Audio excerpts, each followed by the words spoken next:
Hello' বন্ধু বান্ধৱীসকল, মোৰ অন্য এটি ভিডিঅ'লৈ আপোনালোক সকলোকে স্বাগতম জনাইছোঁ।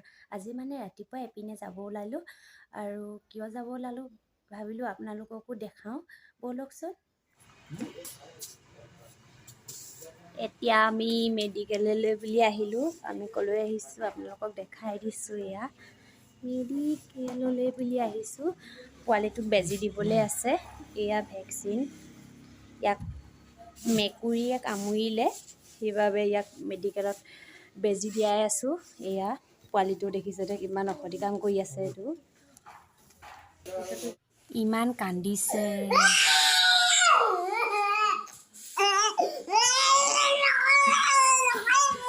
একো নহয়, একো নহয়।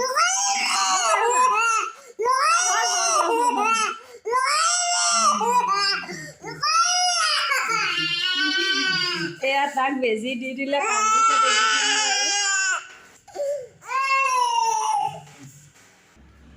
বৈ এতিয়া আমি বেজী দি হৈ গ'ল, ঘৰলৈ বুলি যাওঁ। এয়া আগত মইনা গৈ আছে। ইটো পূৰা কান্দিছে সি। এতিয়া আকৌ কান্দন নাই। বেজীটো দিবলৈ আহোঁতেহে ভয় কৰি কান্দিছিলে। এতিয়া কন্দা নাই। এতিয়া আকৌ দোকানত গৈ কিবা এটা কিনি দিওঁগৈ আৰু। ইয়াক এইটো চোলা পিন্ধাই দিছে। চোলা খুলি ল'বলগীয়া হ'ল। হাতত পিন্ধাইছিলে। এইটো কান্দোৱাটো আমাৰ। আমি মানে এতিয়া মেডিকেলৰ পৰা আহিলোঁ।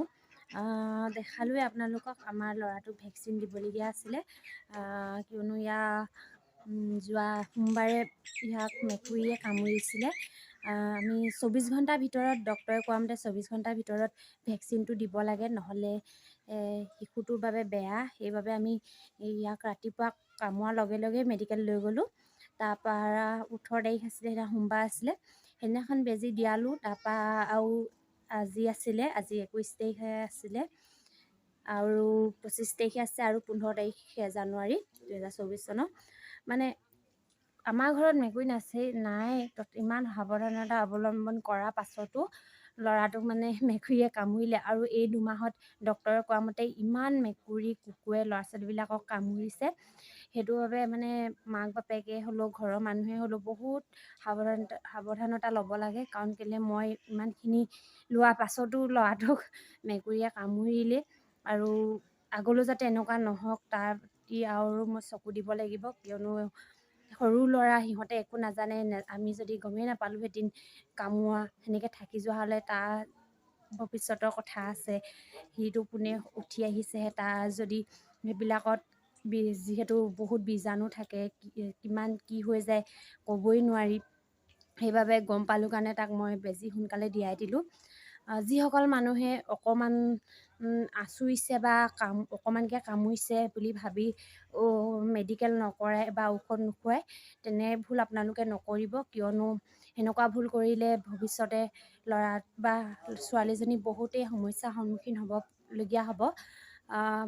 কিয়নো আমাৰ ওচৰে পাঁজৰে বহুতখিনি এনেকুৱা সমস্যা ভুগিলে মানুহে, আৰু ময়ো দেখিছোঁ। সেইটো দেখি মোৰ ইমানেই ভয় লাগিছিলে। দেৰি কৰা নাই, আধা ঘণ্টাৰ ভিতৰতে মই মেডিকেল পাই গ'লোঁ। কিন্তু মেডিকেলত অকণমান টাইম লাগিলে, কিয়নো ৰাতিপুৱাই হোৱা কাৰণে ডক্টৰ নাৰ্ছবিলাক আহিবলৈ সময়ো হোৱা নাছিলে। আমি বেছি সোনকালেই গ'লোঁ মেডিকেল। আমি ৰৈ থাকিলোঁ। তাৰপৰা নাৰ্ছ আহিলে, ভেকচিন দিলে আৰু এতিয়াও দি আছে, আৰু 2টা দিবলৈ আছেই বাকী। আৰু আপোনালোককো কৈছোঁ, মেকুৰী কুকুৰ মৰম কৰিব, কিন্তু ইমানো মৰম নকৰিব সিহঁতে যাতে আপোনাক অপকাৰ কৰে। কুকুৰবিলাক ইমান বেছিকৈ লৈ থাকে, মেলি থাকে, ঘৰত পোহে। মই ভাল পাওঁ সেইবোৰ বস্তু, মই বেয়া নাপাওঁ। কিন্তু মই ইমানো ভাল নাপাওঁ যে, কাৰণ কেলৈ ঘৰৰ হওক পৰৰ হওক মেকুৰীয়ে কামুৰিবই। সিহঁতেও কামোৰো বুলি নাকামোৰে, কিন্তু সিহঁতেও অকণমান কোনোবাই জোকাৰিলে মানেহে কামোৰা হয়। তথাপিও মানে কৈছোঁ আপোনালোকক, আপোনাৰ ল'ৰা ছোৱালীক আৰু মেকুৰী কুকুৰ পৰা অকণমান আঁতৰত ৰাখিব। কাৰণ কেলৈ ডক্টৰে কোৱা মতে এই 2 মাহটো ল'ৰা ছোৱালীক ইমানেই ভেকচিন দিবলগীয়া হৈছে। প্ৰতিদিনে 20-25টাকৈ মেডিকেলত হৈছে বুলি কৈছে। সেইবাবে কৈছোঁ আপোনালোকক, দেখিছে পলাইছে, আপোনালোকক কৈছোঁ মই সাৱধানতা অৱলম্বন কৰিব। কাৰণ কেলৈ মই এতিয়া মোৰ ল'ৰাটোৰ লগত ভুক্তভোগী হৈছোঁ। মোৰ ভয় লাগে, কাৰণ কেলৈ ওচৰে পাঁজৰে যিবিলাক ঘটনা হৈছে তেনেকুৱা সেইটো ভাবি ভয় লাগে। সেইবাবে মই এই ভিডিঅ'টো বনালোঁ। কেতিয়াও অকণমান কামুৰিছে বা অকণমানকৈ দুখ পাইছে বুলি কেতিয়াও মেডিকেল নকৰাকৈ নাথাকিব, আৰু মেডিকেল কৰাৰ লগতে আৰু তাক গাঁৱলীয়া ঔষধো খুৱাব, কাৰণ কেলৈ ময়ো মোৰ ল'ৰাটোক মই গাঁৱলীয়া ঔষধ খুৱাম বুলি ভাবিয়ে লৈছোঁ। যিহেতু বেজী দি হোৱা নাই আৰু 2টা আছে, আৰু যেতিয়া হ'ব তেতিয়া মই বেজী দিয়াৰ পিছত মই তাক গাঁৱলীয়া ঔষধ খুৱাম। আৰু এতিয়া বাৰু ঘাটো শুকালে, তথাপিও মানে ভয় লাগে নহয় জানো। মই কোৱা কথাটো আপোনালোকে যাতে অকণমান হ'লেও গুৰুত্ব সহকাৰে লয়, কিয়নো আপোনাৰ শিশুটি আপোনাৰ জীৱনৰ বাবে কিমান মূল্য, আৰু মোৰ বাবে মোৰ ল'ৰাটো কিমান মূল্যৱান, সেইবাবে কৈছোঁ। আপোনালোকে এই মেকুৰী কুকুৰবিলাক ঘৰত থাকিবলৈ দিলেও অকণমান ল'ৰা ছোৱালীৰ পৰা সাৱধানকৈ ৰাখিব। ল'ৰা ছোৱালীক ওচৰত ইমান আহিব নিদিব, আৰু সৰু ল'ৰা ছোৱালীক ল'বলৈ নিদিব। আৰু ইমানতে মোৰ ভিডিঅ'টো সামৰণি মাৰিছোঁ। এতিয়ালৈ বাই বাই।